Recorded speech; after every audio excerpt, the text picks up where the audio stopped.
crisis es tan profunda, ¿no?, que realmente las mujeres estamos a la cabeza de los cambios para un mundo mejor, de los cambios al sistema. La fuerza que tiene este movimiento es precisamente su carácter clarísimo de que el problema no te lo van a resolver solamente las políticas públicas. ¡Que resuene fuerte! ¡Nos queremos vivas! Manchando las calles de sangre y no les importa, no les indigna tanto como los monumentos. ¡Justicia! ¡Justicia! ¡Escucha! ¡Hurra! ¡Respondemos todas!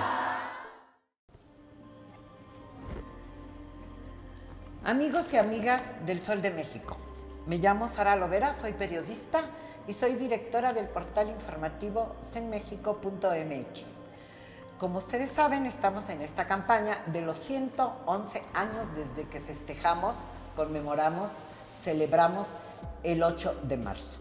Este día, hoy vamos a platicar con Josefina Chávez Rodríguez. Ella es directora de una publicación que se llama, de una revista, Cuadernos Feministas, que ya tiene más de 20 años, que se edita y en la que se conjugan sobre todo plumas que analizan qué pasa con el movimiento de las mujeres, cómo se comportan las mujeres a través de los años, en dónde, en todo el mundo. Y ella es especialista en mirar el movimiento feminista mundial. Muchísimas gracias, Josi Josefina Chávez, por haber aceptado esta entrevista que para nosotras es muy importante. Sara Lovera, muchísimas gracias a todo este personal maravilloso que nos acoge aquí. Y yo, pues un honor aquí, platicar de los temas que nos interesan, además en esta coyuntura que estamos viviendo. Imagínate, alguien se ha quejado porque parece que no están las feministas en el mundo por la pandemia. ¿Tú qué dices? Pues yo me puedo soltar carcajadas frente a una... La verdad creo que, pues no, yo creo que hubo una pausa, obviamente, después de todas las movilizaciones del 8 de marzo del año pasado, pero yo creo que, pues nada más aquí en México, el feminismo se siguió moviendo en el contexto de la pandemia, con acciones simbólicas, pero también con acciones callejeras. Así es. ¿No? Yo creo que eso me parece que puede ser una constante si vemos otros países de América Latina y de Europa. Porque salieron las mujeres por diferentes demandas que afloraron en la pandemia, ¿no? Yo recuerdo que en México hubo todavía en septiembre los tendidos de pañuelos verdes en los puentes peatonales de algunas ciudades de México, ¿no? O las marchas por los asuntos del feminicidio en diferentes lugares. Recuerdo aquella nocturna en Michoacán, ¿no? Con las velas. Claro, y todo, ¿no? claro. No, yo creo que esto que mencionas de la movilización y la expresión pública alrededor del tema del feminicidio, de los casos de feminicidio y del problema ligado al feminicidio, que ya sabemos, ¿sí? La ineficiencia en la operación de la justicia, me parece que eso estuvo presente en lo que tú señalas, pero bueno, también lo vimos en la toma que hicieron de la Comisión Nacional de Derechos Humanos, que ese fue un evento pues nuevo, digamos, en la coyuntura, o sea, sí, una toma, ¿no? Y tiene que ver, está ligado también a toda esta situación, esta problemática, y las mujeres que estuvieron haciendo plantón afuera del Palacio Nacional, afuera de la, creo que la Fiscalía de Víctimas, no recuerdo exactamente el nombre. Entonces hay un continuo, digo, eso aquí en la Ciudad de México, pero si nos vamos a los estados, yo creo que en Ciudad Juárez, en Colima, en Guerrero, ¿no? Que ahora además está en punto álgido, ¿no? Eso quiere decir que hay una pausa en cuanto al ruido que quieren ver, pero las feministas no han estado inertes ni en México ni en el mundo, ¿no? Yo estoy de acuerdo contigo, Sara, además de que este feminismo, una de sus características que tiene, creo, a diferencia de lo que nos tocó a nosotros de esa tercera ola, o como cada quien lo quiera caracterizar, pero el movimiento feminista se expresa en las redes sociales. Y es tan impresionante la cantidad de manifestaciones que hay en las redes sociales que es imposible, pienso yo a veces, captar el cúmulo de información para el reporteo tradicional. Entonces yo pienso que hay mucho de esta presencia que se escapa, ¿no? A veces. Una cosa que a mí me impresionó mucho, me sorprendió además la solidaridad de todas estas mujeres jóvenes, inventándose y creando entre sus amigas y sus colectivas redes ¿para qué? Para despensas, si no tenían que comer, porque muchas se quedaron sin trabajo. Muchas de las jóvenes, acuérdate que aquí hubo toda una situación muy interesante en el metro, ¿no? La famosa mercadita feminista, ¿no? Que hubo todo un escándalo, porque también fueron medio, pues no reprimidas, pero no les daban permiso, etcétera, ¿no? Y lo tomaron como una lucha política, porque era una necesidad de sobrevivencia. Las redes de acompañamiento de aborto, además de las que ya hay, y cómo ayudar a las mujeres y mandar mensajes, inventándose las diversas opciones de creatividad, de cómo poder llegar a las mujeres que estaban viviendo violencia en los hogares, ¿no?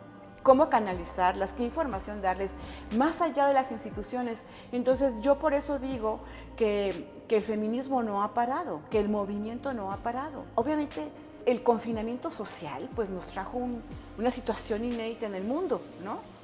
Obviamente, pero eso no quiere decir que nos quedamos paradas o que las mujeres se quedaron paralizadas. Y si tú te vas a lugares, a otros países, se crearon redes igual.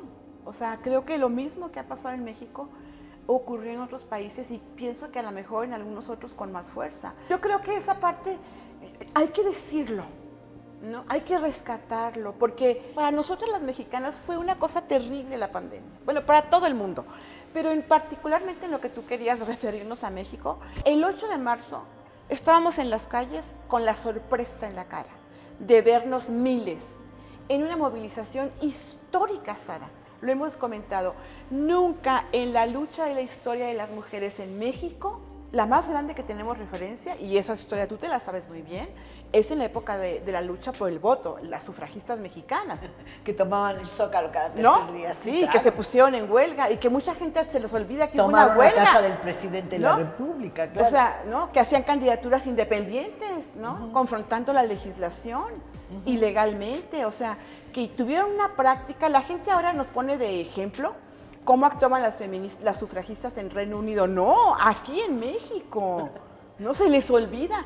Este tema de la memoria histórica es fundamental para poder realmente que esta generación entienda que tiene todo un acervo de dónde abrevar. Claro. Que es Eso- fundamental. Eso necesariamente. ¿No? Y entonces la sorpresa es como si fuera la primera vez, porque no se acuerdan de las marchas de las mujeres en Yucatán pidiendo anticonceptivos, 1922. Pero también eso tiene que ver con que la historia de las mujeres no es parte de la historia oficial, Claro. ¿no? Claro. Porque hay un sesgo ahí de orientación que tiene que ver con estas miradas patriarcales, de todo lo que tiene que ver con la ciencia, Sí. con las humanidades. Entonces de lo que se quejan es de que no estamos llamando. ¿Cuál huelga? Hemos estado en huelga todo el año porque no trabajamos. Entonces, ¿hay algunos indicios de nuevas cosas para el 8 de marzo? Antes del 8 se va a empezar a sentir la energía que cada año, desde el 2017, se empieza a percibir, ¿no? Que es una energía muy especial, ¿no? O sea que no sé cómo describirla, pero es esta energía es esta fuerza, ¿no? Que viene que se generaliza, que es internacional, que nos tiene impactadas, De ¿no? nuestras hijas y nuestras nietas. Pues de todas las mujeres, ¿no? Porque estamos en la sorpresa, ¿no? Yo creo, ¿no? En la esperanza, yo creo, ¿no? O sea, Sí. yo estoy total y absolutamente muy motivada, ¿no? Y nosotras, ¿no? O Sí, sea, claro. para nosotros es fantástico estar aquí viviendo esa experiencia. Horrible lo del COVID, claro, ni modo, nos tocó, porque tiene que ver con la crisis capitalista, ¿verdad? La crisis mundial, la crisis ambiental, ¿no? Sí, Con el claro. fracaso de este sistema. Pero bueno, ¿de qué se está moviendo? Mira, las chilenas, las compañeras de la Coordinación Feminista 8M de Chile, que en América Latina tienen un papel muy relevante, porque, bueno, si ustedes recuerdan, ellas en 2018 hicieron una huelga de millones de mujeres en la calle, llamaron a la huelga, ¿no? Sí, En el sí, contexto sí, de los llamados sí. de la huelga internacional. Ellas, y bueno, todo lo que ocurrió en 2019, antes de la pandemia, ¿no? Toda esta movilización histórica que hay en Chile, ellas son de las convocantes, ¿no? como parte de las De la organizaciones. reacción frente al gobierno. O sea que es un sector del feminismo que es que incorpora demandas también de la coyuntura. Sí, porque en Chile se está discutiendo la nueva constitución, el nuevo pacto social, después de que casi sacan a Piñera del poder. Correcto. Entonces, en ese proceso que era como de toda la población, y se nos olvida, son miles de mujeres encabezando. Bueno, ¿y las argentinas con el tema del aborto? Bueno, pero 4 años seguidos. sí, claro, no, bueno, lo de las argentinas ahora es uno de nuestros maravillosos triunfos, ¿no? En diciembre yo festejé. Pero son las creadoras del pañuelo verde. Claro, ¿no? mira. Ok. Mira, o sea, el pañuelo verde hoy es, bueno, yo creo que además lo de las argentinas, que tú dices, bueno, ha sido impresionante. Nunca me imaginé que íbamos a tener la oportunidad de ver en vivo el debate en el Senado y en la Cámara de Diputados de horas y días, ¿no? Con todas las argumentaciones y las contraargumentaciones. Increíble, ¿no? El cambio tecnológico. Eso me parece, es que yo creo que esos son el tipo de cosas que hoy también potencian al movimiento. Porque te están dando una información, o sea, puedes tener el acceso al debate político, al diálogo de ideas o a la confrontación de ideas, como tú quieras valorarlo, pero eso me parece que son las cosas interesantes que hay que rescatar. Y me regreso a las chilenas, Sara, Sí. porque las chilenas realizaron un encuentro, cerraron con una asamblea transfronteriza. Las convocantes a esa asamblea transfronteriza feminista fueron, obviamente, las compañeras chilenas, una alianza suiza, que no sé cómo se pronuncia, pero se escribe Feministischer Streitklan, una otra alianza, plataforma de Bélgica, que se llama Collective Mars Brussels, el Ni Una Menos de Argentina, Opinión Socialista de Argentina, Democracia Socialista de Argentina, Non Una di Meno de Italia. Y las italianas tuvieron el 6 de febrero una asamblea que se puede ver en el internet. No importa que no entendamos italiano, se les entiende. Es increíble además que estás viendo en vivo y a todo color cómo discuten las italianas de todo el país de Italia, de los distintos lugares, y están cada una de ellas discutiendo la huelga para el 8 de marzo. Así es. Lo mismo en la Asamblea Transfronteriza, que vuelve a tener una reunión, están preparando un posicionamiento político y un llamado a la huelga. Entonces, las de Suiza ya llamaron a la huelga, las de Bélgica ya están llamando a la huelga. En España, esta semana, se reúnen estos días, creo que la Coordinadora Feminista de Madrid y seguramente otras coordinaciones, para preparar sus acciones. No sé si vayan a llamar, digamos, en el contexto de la huelga, pero de todas maneras entendemos que hay una inspiración. Aunque sea la huelga simbólica y vía internet y vía los nuevos foros. Pero tú puedes plantear, pues eso es lo interesante de esta huelga, ¿sí?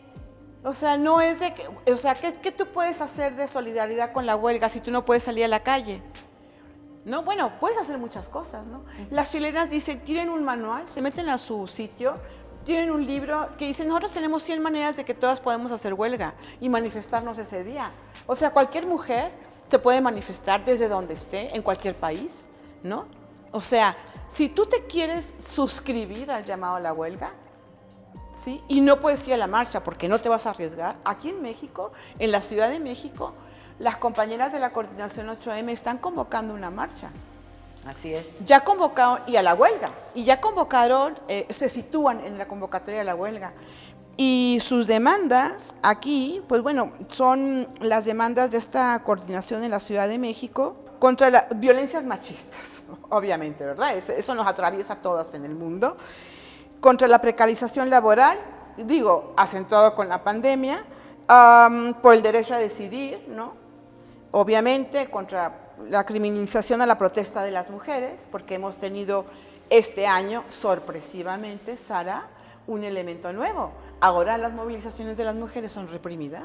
Que nunca jamás. Pero, ¿qué pasa en este país? Somos un poco antiguas en esto. Entonces, para nosotros era una sorpresa que que llegaran a encapsularlas. Sara, las encapsularon en el 28 de septiembre en la Avenida Juárez. Ah, claro. Más de 5 horas. Sí, claro. Más de 5 En Avenida horas. Juárez y Eje ¿Cuándo, Central. ¿Cuándo habías visto eso? ¿Nunca? O sea, creo que hay muchas contradicciones, ¿no? Y que la crisis es tan profunda, ¿no? Que realmente las mujeres estamos a la cabeza de los cambios para un mundo mejor, de los cambios al sistema. La fuerza que tiene este movimiento es precisamente su carácter clarísimo de que el problema no te lo van a resolver solamente las políticas públicas, que se necesitan cambios profundos de orientación económica. Lo de la huelga, para mí el contenido de la huelga, el punto clave de la huelga es que dice, queremos visibilizar el trabajo que hacemos las mujeres en toda la sociedad. El trabajo de cuidados. ¿Qué es lo de cuidados? Organizar la casa, preparar la comida o encargarte de quien la prepare, organizar tus compras de acuerdo a tu economía, ¿no? Cuidar a los niños, dar seguimiento a las tareas, atender al señor marido, si ese es el caso, ¿no? Y aparte dar toda la atención emocional. O sea, hacemos un trabajo emocional, ¿no? Y todo eso reproduce la vida. Porque yo creo que una cosa es la huelga, pero otra cosa son, yo creo, en la temporalidad histórica, que es lo que a ti te encanta, estas miradas históricas, y yo estoy de acuerdo, es los cambios que ha habido en la sociedad y la incorporación de las mujeres en el ámbito público y en las luchas. Yo lo que creo es que sí hay un cambio de correlación de fuerzas. ¿Por qué? Porque lo que está ocurriendo ahorita es de que tú tienes un fortalecimiento de un feminismo que está claramente identificando que la problemática de fondo está en el sistema. Y eso no estaba colocado con esa fuerza y con esa claridad. Y la otra cosa es de que hay un sector del feminismo, hay varias corrientes del feminismo en el nuevo feminismo, ¿no? Inclusive de diverso tipo, en el nuevo feminismo. Una cosa que tiene el feminismo y que es lo que sorprende a mucha gente es que no tiene una vocera, ¿no? O sea, es no horizontal. Tiene una jefatura, no tiene una estructura. Tiene problemas a veces, ¿no? Claro, podemos debatir, ¿no? O sea, a futuro cómo construyes más fortaleza organizativa, ¿no? Con esta horizontalidad, con democracia, con respeto, ¿no? Con reconocimiento, con sororidad, con solidaridad feminista, con mucho autocuidado, buscando fortalecer la lucha, crecimiento político, formación política, ¿no? Eso es toda una cosa que está en el tapete y está en el proceso, ¿no? Y me parece que nosotros en México vimos en 2016 la primavera violeta, que para mí es parte de lo que fue el Me Too, antes exaltada en Estados Unidos. Muy ¿no? importante decirlo. ¿Verdad? Y aquella marcha de las putas, ¿no? ¿No? Y aparte, ¿no? Pero el Fueron 2016... dos manifestaciones que dijeron que estaba pasando. Así es. A las viejas como nosotras y aparecieron estas mujeres de 18 a 25 años, ¿no? Pero además, una generación que creció ya con el feminicidio. Nosotros venimos de una generación donde nuestra práctica sexual no tenía nada que ver con el VIH, primero. Nos toca vivir una parte de la revolución sexual y el desarrollo de la sexualidad con una mirada distinta y con una práctica distinta. Nos tocó, además, no nos tocó en su primera etapa esta violencia tan extrema, ¿no? Pero vivíamos un ambiente de mucho acoso y mucho hostigamiento sexual. Y estaba como oculto y entonces ¿no? se vivía, pero era como extraordinario también un poco, ¿no? Entonces, yo creo que es muy interesante la fuerza de estas mujeres, de esas maravillosas feministas, con todas sus contradicciones. ¿Por qué? Porque ellas cuando surgió en el 2016, y alguna vez creo que lo platicamos tú y yo, Sara, ellas colocaron el tema de las violencias machistas. Cuando el movimiento veníamos desde 1993, que salta el fenómeno del feminicidio, los casos, etc. Ellas colocan las violencias machistas. Y yo recuerdo que yo dije, muy bien, excelente. ¿Por qué? Porque ellas están poniendo en la discusión que sí está bien, o sea, está muy mal el feminicidio, o sea, está gravísimo, nos matan, ¿sí? Tenemos miedo de ir a la calle, no porque nada más porque nos puedan acosar, sino porque me pueden matar. Y esa cosa es terrible, tener conciencia de eso es terrible. Pero además ellos van más a fondo, que es el tema de la construcción cultural y la naturalización de la violencia. Entonces, cuando antes de 2016, años antes, el movimiento, muchas mujeres de muchísimas organizaciones decían, el problema que tienen las políticas públicas es la parte de prevención, que está correlacionado desde mi punto de vista con esas limitaciones, ¿no? Para poder realmente incidir en el tema de la prevención, que quiere decir es deconstruir toda la naturalización de la violencia. No puede haber prevención si no se deconstruye. Entonces, así es, que es muy difícil. ¿Cómo previenes? Pues vete temprano, te quito la luz, esas barbaridades que han hecho algunos gobiernos municipales, arreglan las calles, ponen un policía. Se está judicializando el tema más de lo debido. Yo estoy de acuerdo. Aquí necesitamos una revolución sexual en este país, donde todos los temas, que es el consenso, se discutan abiertamente, en las escuelas, en todas. Así como se colocaron muchos en el barco de la huelga del año pasado, coloquémonos todos, señores, ¿sí? A discutir el tema del consenso sexual. ¿Qué sexualidad queremos como sociedad? ¿En qué queremos educar a la gente? En las escuelas. ¿Estamos de acuerdo con lo que le están educando en las escuelas? ¿O no? ¿Por qué estalló la huelga en la universidad, en las universidades, contra el acoso sexual? ¿Por qué? Porque tenemos un problema, desde mi punto de vista, con el ejercicio de la sexualidad. Yo decía, ¿por qué? Si tenemos anticonceptivos, ¿no? O sea, yo vengo de la generación, junto contigo, que pues nos tocaron los anticonceptivos, ¿no? ¿Y por qué ahora que hay más opción, por qué las chicas se siguen embarazando tan jovencitas? Digo, a mí me ha tocado como feminista apoyar a chicas de 16, de 15, 16, 17 años, para apoyarlas en su proceso para que puedan acceder a una interrupción del embarazo. Y a todas nosotras, ¿no? Pero nos ha tocado tener que apoyar a chicas que se acercan. Pero yo decía, ¿por qué se embarazan? Si no quieren embarazarse, lo que querían era tener una relación sexual. No me refiero a cuando es una violación, ¿no? Es otra cosa, ¿no? Pero tenemos un problema. Tenemos varios problemas. Pero conclusión, sí vamos a estar activas para el 8 de marzo. Que hay diversas convocatorias a la huelga, no es una sola, sino que la iniciativa pegó y entonces las mujeres que se han seguido organizando en este proceso de profundo cuestionamiento feminista y que se han vinculado a otros sectores, por ejemplo, si tú ves en el caso de las europeas, tienen muy vinculado la defensa de los migrantes, ¿no? Por ejemplo. El tema del trabajo, ¿no? Digamos que estamos hablando también de una transversalización de temáticas del feminismo. O sea, ¿y las latinoamericanas? ¿La pobreza? Pues la pobreza, no, bueno, las chilenas tienen una agenda que, bueno, contempla... Bueno, es la nueva constitución. ¿Qué te puedo decir, no? O sea, pero eso es una cosa que viene desde ellas, de un proceso de cómo están concibiendo la práctica feminista en el contexto político de su país. Y si te vas a Brasil, bueno, las mujeres están enfrentando a un neofascismo, ¿no? Entonces, tienes mujeres que se están moviendo también en los contextos políticos nacionales. Entonces, estamos hablando de que aquí se está gestando algo muy fuerte, desde mi punto de vista.